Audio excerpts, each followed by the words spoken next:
And I think the people of Iran deserve freedom. দয়া করে এ ভণ্ডামি বন্ধ করুন।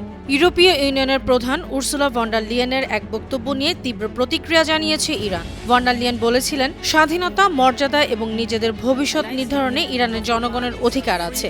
এর প্রতিক্রিয়ায় উর্সুলাকে ভণ্ডামি বন্ধ করার আহ্বান জানিয়েছেন ইরানের পররাষ্ট্র মন্ত্রণালয়ের মুখপাত্র ইসমাইল বাঘাই। মঙ্গলবার সামাজিক যোগাযোগ মাধ্যম এক্সে এক পোস্টে তিনি বলেছেন, দয়া করে এ ভণ্ডামি বন্ধ করুন। আল জাজিরার খবরে এ তথ্য জানানো হয়েছে।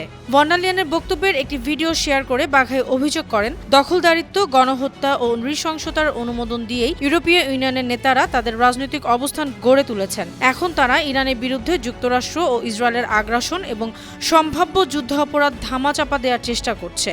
And I think the people of Iran deserve freedom, dignity, and the right to decide their own future, even if we know this will be fraught with danger and instability during and after the war. Baghai আরও বলেন, মিনাব শহরে 165 জনের বেশি নিরীহ ইরানি শিশু নিহত হওয়ার সময় ইউরোপীয় ইউনিয়নের কণ্ঠ শোনা যায়নি। হাসপাতাল, ঐতিহাসিক স্থাপনা, তেল স্থাপনা, কূটনৈতিক পুলিশ সদর দপ্তর, ফায়ার সার্ভিস স্টেশন ও আবাসিক এলাকায় হামলার সময়ও তারা নীরব ছিল।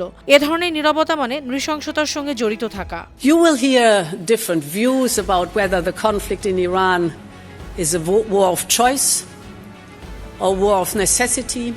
আন্তর্জাতিক ডেস্ক।